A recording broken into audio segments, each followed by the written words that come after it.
And we are live.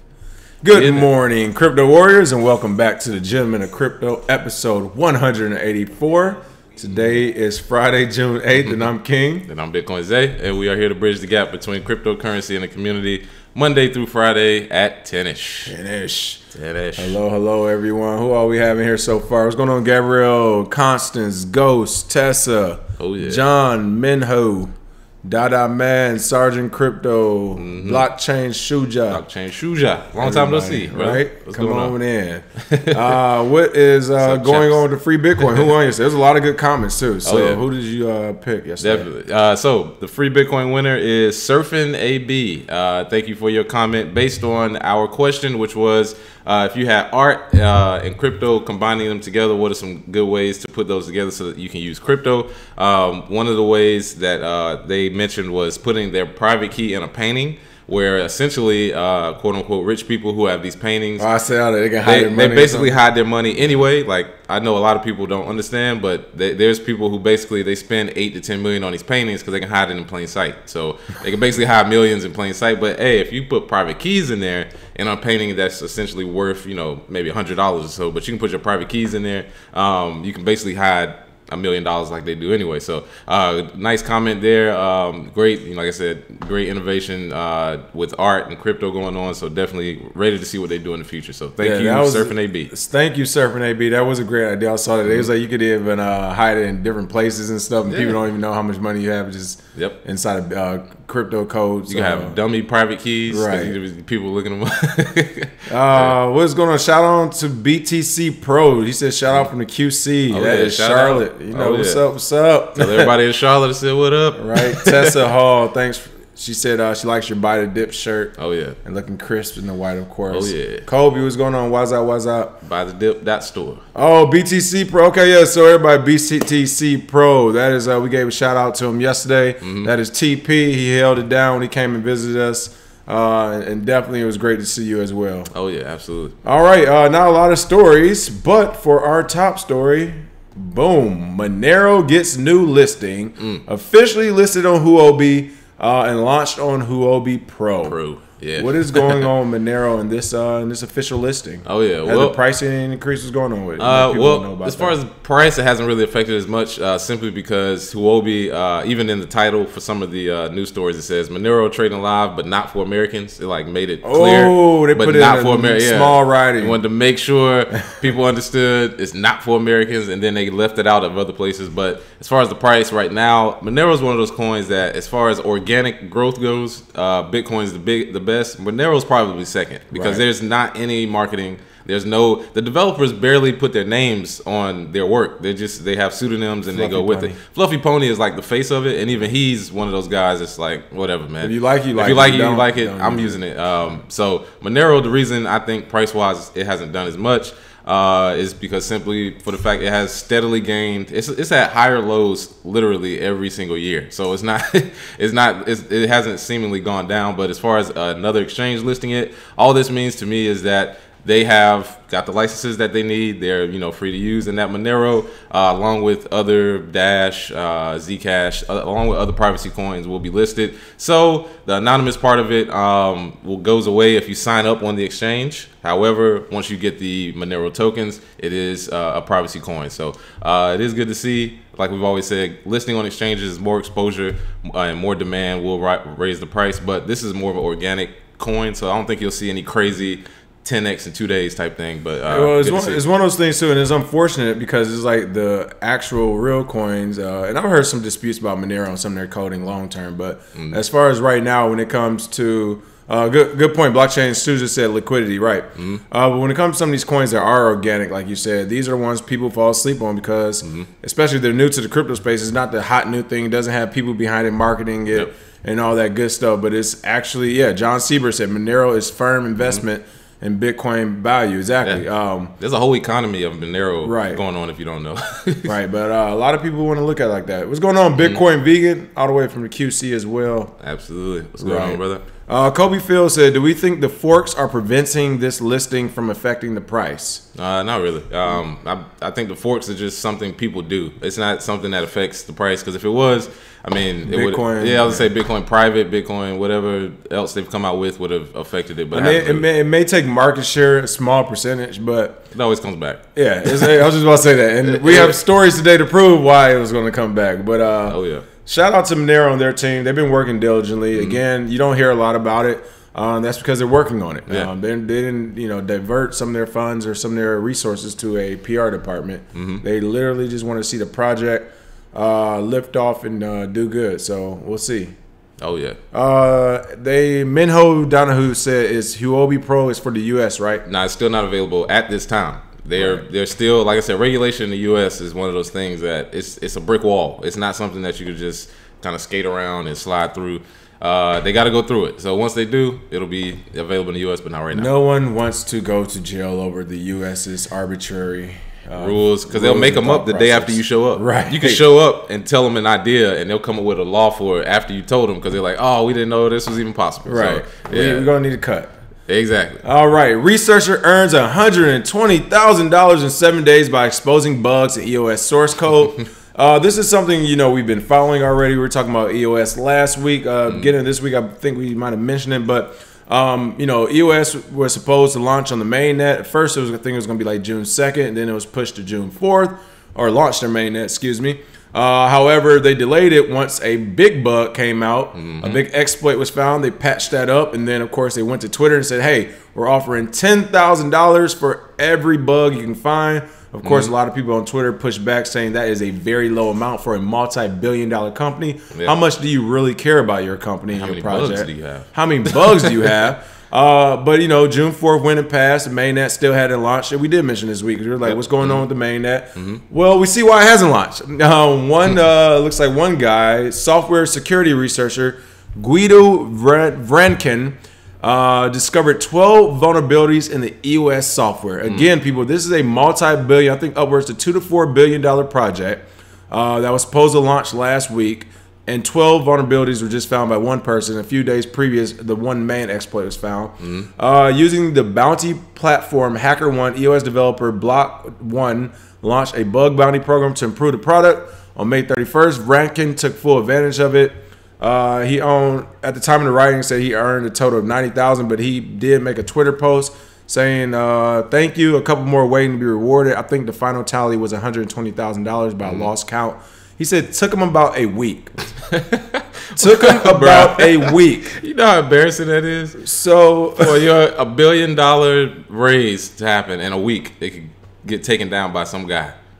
This Vranken looks like just a little bit on him. It says he successfully uncovered a total of 92 software bugs in companies including Twitter, Tor, OpenSSL, Dropbox, Python, Yahoo, Slack, Trello, and HackerOne. I don't know why somebody's not hiring someone like him full time. They offered him. That's what it says. It says they actually offered him a job permanently. I don't know if he'll take it. Paying him $500,000 at least. Then. That's what I would have said. I would say keep your $120K. Yeah. I need a $500,000 $1 million job, because if these bugs, in my opinion, are getting found at this rate, who knows, in the future how many more they found. But if he found just in a week by himself 12 bugs, essentially $120K worth, that's a problem. And I think EOS has a lot to do before they can actually say we're worth $1 billion or a few billion. So not good to see there. We have had a lot of people ask us about EOS and what we think about it and when we use it. This is why we always tell you people, if it doesn't have a product, if it doesn't have anything, any type of utility yet,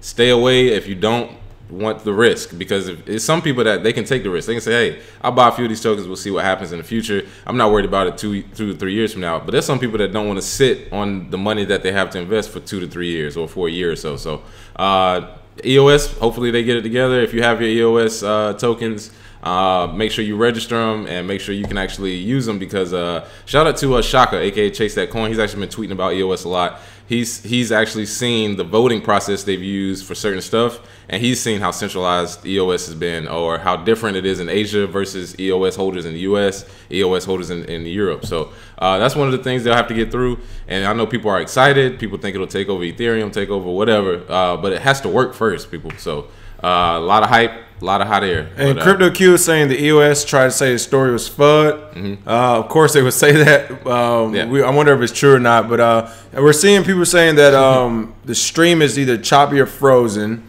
However, some people are getting it. And yeah, blockchain shoes it says not us. YouTube is up there shenanigans. Yes. So just to let you know, since we are a crypto-based vlog, sometimes I don't know, the algorithms, it gets weird, man. It gets weird. We'll just say that. Until we get another platform, we're just going to be polite and say that. But yeah, hopefully EOS gets it together. Again, it's kind of unfortunate to see the prices remain the same. But this also shows you that a lot of people have no clue what they're investing right now. Because if I were an investor into EOS right now with a lot of money, I definitely would have pulled back some. I mean, what's going on right now? Yeah, and I think this should be a lesson to people who they want to be, because all right, when people got into the market, the first thing they saw, of course, is the prices, and they saw how much it was before. So they're like, all right, well, if I got the chance to get a token at that price again, I will do it. Then what happened was all the people who were creating these tokens, they played on people's passions and fears. Oh, I may not ever get in on a token at that price. So what they basically said was, we have the next whatever. And because Ethereum used to be $7 and now it's worth $600, people were thinking to themselves, well, I may not get that chance again. Let me just throw money blindly at it. So that's how you get Cardano. That's how you get EOS. That's how you get IOTA. That's how you get a lot of these tokens, Ripple. That's how you get some of these tokens with a high market cap. No value to show for it, but their value cap, their market value is literally inflated just off of speculation. So not good to see there, but hopefully they get together. Like I said, that's a lot of bugs in 1 week by one person. Imagine if all the cybersecurity forces out there really were attacking. I mean, that's a lot to find in a short amount of time. Yeah, exactly. So speaking of bugs and coins that aren't ready to be real projects, Litecoin Cash, allegedly the latest small cap altcoin to suffer 51% attack. The name says it all. Litecoin Cash basically came out the same way Bitcoin Cash did, and they said, hey, why don't we just try to take some of the market? We don't need it all. We'll take 3% and we'll be some millionaires. And Litecoin Cash attempted to do that. Of course, they've been talking about double spending attacks in recent weeks, but it looks like Litecoin Cash is one of the ones that slipped by a lot of people's radar. It occurred on May 30th when Russia-based cryptocurrency exchange Huobi tweeted that it had identified a 51% attack on the coin, which forked away from Litecoin in February. So Huobi.net on their Twitter exchange, Huobi Exchange on Twitter account, tweeted that. But it looks like Litecoin Cash devs came out with their PR doublespeak saying, we are currently investigating consensus-based strategies for increased protection against hash rate driven / difficulty manipulation attacks. 51% attack, just say it. Yeah, exactly. Some options may include proof of stake ideals, our 0.16 code base is otherwise ready to go. So along with increased network protection will come great features such as native VAC32. I like how they said will come great features. Yeah, it's not here. You guys got tagged. Your coin is officially dead. It's dead, yeah. Unless they fork it again and they have Litecoin Cash. But this Litecoin Cash is done. And just like Bitcoin Gold, Monocoin, Zencash, Verge a few times. Just like all of them, getting hit with a 51% attack is pretty much the death of your coin. I would not trust it, even though they're telling you wait 100 blocks before they can verify. I'm not waiting for anything. If I had Litecoin Cash, which I never would, but if I had Litecoin Cash, I wouldn't use it anymore. So people need to realize these 51% attacks are not random. We just decided the 51% attack right now. These are, in my opinion, a concerted effort to show the weakness of these smaller coins, so that this money can move back to Bitcoin and some of the bigger coins who actually have projects. Because, I mean, as far as a bubble goes, I don't think we're there yet. It's because we haven't hit a $1 trillion market. But as far as ideas go, we have had a lot of just random, just throwing out ideas. People got $10 million for it. It's like, come on, man. Let's move this money back. Y'all stop playing. Quit playing. Let's delist some of these we people. do need to delist. Get them out of here, yeah. Shout out to Malcolm Mason Rodriguez. Haven't seen you in a long time, but Malcolm's actually a really good trader as well. Yep. He said, nah, this is when you put your money into EOS. That is true as well. Yeah. I mean, hey, depending on how you look at things and how long you're ready to hold on to it. Yeah. Good point. Evan, what's going on, Evan? Good morning. Blockchain Chooser said, "Give me my free airdrops and I'm gone." That's pretty funny. Exactly. That's what most people think. Right. Yep. Yeah. Jamal J said, "Can you 51% attack yourself?" That's a good point. Yeah. I mean, you really you could. Yeah. The only thing is, I mean, you don't want the value of the coins that you steal to go to zero. So that takes away the incentive to do it to yourself. However, some people, like I've said before, they can't protect, or their coin isn't strong enough to hold up. So, and they actually said, go ahead. It's going to keep happening. I can tell you that. And Litecoin Cash actually said that as their network protection features will likely mean a hard fork. So, again, it's pretty early in the game. You got to go to Litecoin Cash. Right. So. LC3? Yeah, exactly. LC3. Like RC3, which is a big flop. We did. Kobe Field said, "Did we know the name of the website that talks about how much money it would take for a 51% attack?" Yeah, I think we listed it already. Posted it, but I'll put it up there again. We'll find it again and try to put it on Twitter today. Yeah, we'll post it because that website is pretty funny. It shows most of these coins only take a few $1,000s, and a few dedicated people, they probably do it in a day. So right. Not good for most of these small coins. Speaking of small cap coins that are just being destroyed, looks like Soarcoin. This was some like inside game going on. I don't know. It was all type of crazy. Soarcoin. What's going on with Soarcoin? Yeah, Soarcoin. If you don't know, in Australia, they were using Soarcoin as a source of income for a company, and it looks like they got tricked because as soon as they got the coins, they were stolen right back.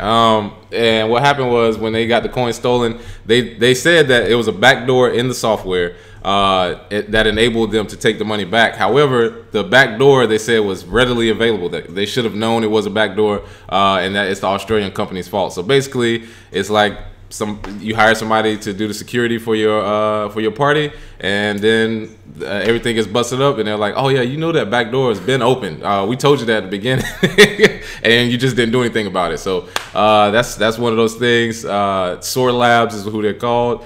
It was stolen by Byte Power Party Limited, supposedly. Allegedly, right. Supposedly. But they said the Soarcoin itself was just what they call a Trojan horse. So it is pretty funny, giving somebody the currency with the back door to come back and steal it. So 6.6 million gone. And it looks like that happened because I guess they had a business deal going on. One of them was supposed to get paid, and they got to arguing, and then one was going to pay up the full amount. So they're like, "All right, well." Yeah. We'll just show you why you should pay up front first time. Yeah, exactly. And there you have it. So $6.6 million went missing during that acquisition deal. That is crazy. Oh yeah, that's why the argument about people just creating currencies out of thin air and they're just using it for payments kind of goes away. Over the whole world. Yeah, it kind of goes away because it's like once these stories like this come out where you're dealing with companies who they're not savvy enough to know backdoors of code or savvy enough to know exactly how it works. They just know that when you send that payment, we can spend it. Right. But then if you take it back like this company did, they're like, "What? It's a backdoor, huh? What happens? You just lost your money. Sorry." So I don't think that'll be that big. I think more of the coins that have established communities, a good reputation, those will be the ones that will be used for payments, long term. So.